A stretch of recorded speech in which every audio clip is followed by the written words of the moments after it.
approval of the federal government, all citizens are highly advised to follow and comply with instructions contained within this message. Following the recent prison outbreak within the state of a major irregular activity was detected in a nearby location.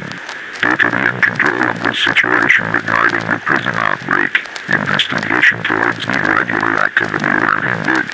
That is until 20 minutes ago when the activity spread statewide. It is confirmed to be anomalous in nature.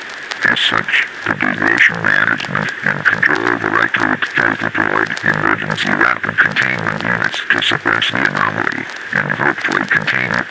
For this matter, citizens in the state of are to remain within their homes. Close all doors and windows. Do not let any stranger into your home. This anomaly affects people, affecting their mind, induciveness into primal aggressive animal-like behaviors. We have received many reports of deadly assaults by said individuals.